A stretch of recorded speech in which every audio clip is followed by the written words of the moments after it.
ओडिशा गस्तरे आसिछंती नुआदिल्ली रे अवस्थापित नॉर्वेर राष्ट्रदूत हांस जाकब फ्रीडेनलुंड। से make in Odisha conclave रे जोगदेबा सह भारत और नॉर्वे सहयोगितारे जारी रहितिबा विभिन्न योजनार अनुध्यान करथिले। नॉर्वे मेक इन ओडिशार कंट्री पार्टनर अछि, तेणु ओडिशा रे निवेश संभावना को किभଳି आगकु निया जाय परिबो से संपर्क रे से राज्य सरकारक सह आलोचना करिसंती। गस्त अवसर रे मुख्यमंत्री नवीन पटनायक को भेटबा सह राज्य शिल्प मंत्री प्रताप देव, इस्पात मंत्री प्रफुल्ल मल्लिक और महिला सशक्तिकरण मंत्री बासंती हेम्ब्रम सहित विभिन्न संभावना बाबद आलोचना करथिले।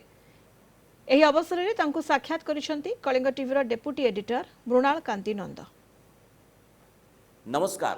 ओडिशा गस्तरे आसिछंती नुआदिल्ली अवस्थापित नॉर्वेर राष्ट्रदूत हांस जाकब फ्रीडेनलुंड। विशेषकर तांकर ओडिशा गस्त अवसर रे भारत एवं नॉर्वे भितरे जो इनिशिएटिव गुड़िक चली से इनिशिएटिव गुड़िक किभଳି भाबरे चली ताकू से अनुध्यान करिसंती।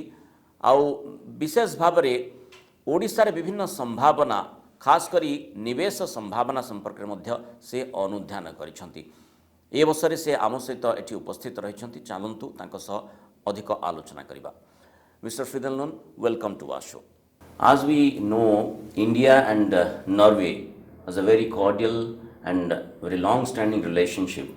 But since you have come to Odisha, I'll be asking basically the scope of visit of your visit here to Odisha.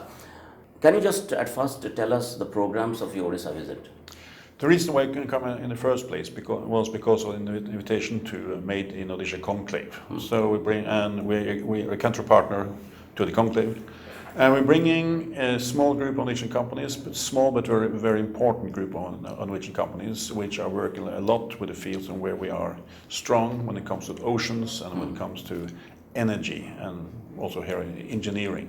Okay. So, but coming here and given that I've been here for 3 years, 2 years lost because of COVID, we used the opportunity also to visit partners in health programs, in climate adaptation, in reproductive health, in youth work, and also I've been visiting the KIT University and the KISS institution.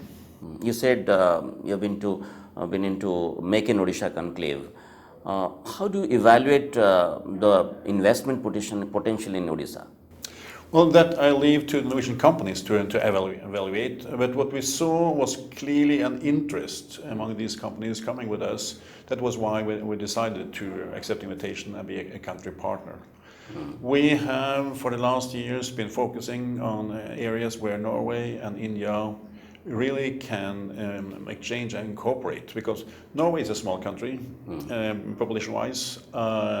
India has 250 times more people than we have. Yes. India has 10 times the landmass of Norway. But if you look, for instance, at what you call the exclusive economic zone, the ocean area which we control, we are on par. We're at the same size. And in particular in oceans, Norway has its strong strong side. We have one of the world's most efficient offshore and petroleum industries. We have the world's 5th largest commercial fleet, and we have some of the world's most sustainable fisheries. So that's one part of it. Second is that the other resource Norway has energy. We are primarily an energy country, so we have all elements that comes into energy: hydroelectrical power, hydrocarbon, hydrogen, solar. So we have the full variety, which makes that we come here with a huge offer when it comes to development of energy potential. During your visit, you have also met many ministers of the state, like the energy minister, the industry minister, and also the steel and mines minister. So you did have a very good discussion with them regarding the field of renewable energy, also green hydrogen project. What are the exact plans? The plans here, as we're bringing the companies, we'll see what they come out with. But it's our plan is that when it comes to enter renewable energy, as you said, is that the world is in a climate crisis. We need to curb carbon emissions. The only way to do it is to move to renewables. Yes. And here, as I said, we have this know-how, experience, and capital when it comes to renewables, and we're looking on ways actually to implement that. How that will happen will depend on actually on the commercial partners here, but it seems like they really find it promising. So that's why we're here, and we're supporting our industries in finding partners, invest and develop. One partnership initiative, it is called as NIPI, Norway-India Partnership Initiative. It is working in Odisha along with 4 other Indian states. What is the purpose, what is the target, and what is the result yet? This is a very old partnership. It's actually has been going on for 15 years, and it's about improving newborn child and maternal health. And then the target is to reduce child mortality and also maternal mortality, and it's been extremely successful. It started out with Odisha as one of the 5 pilot states, and with a number of districts within Odisha and the other states, 13.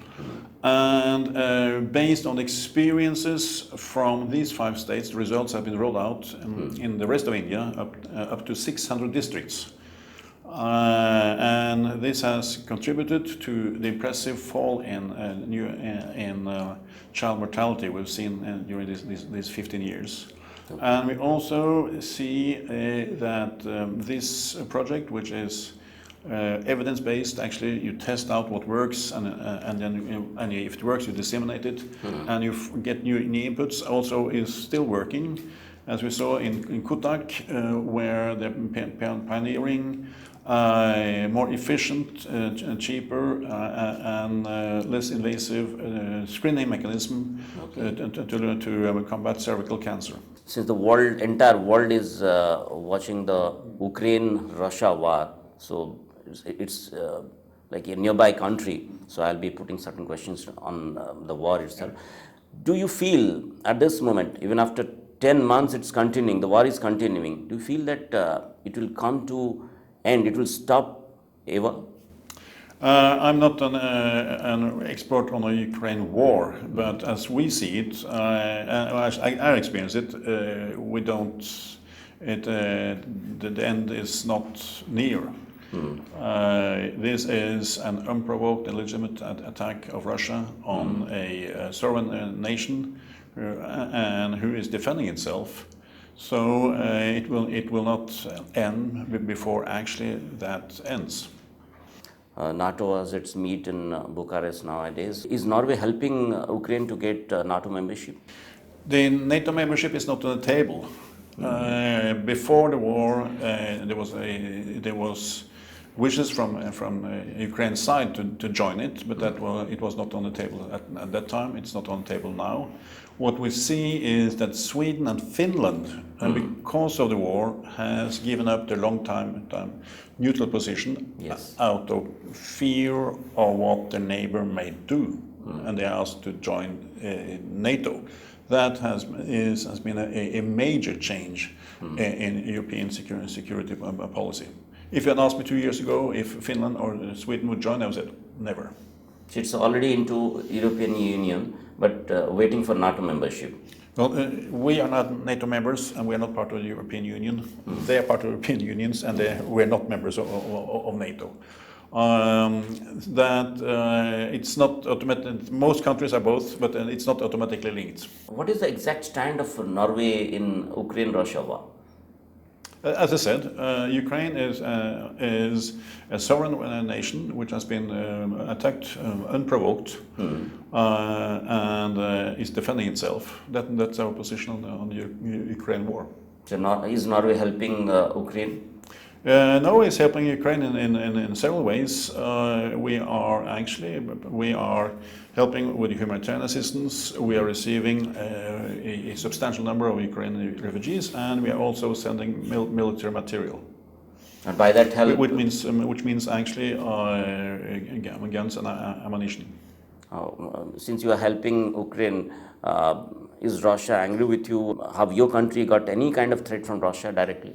This type of actually assistance is completely legitimate for a country defending itself.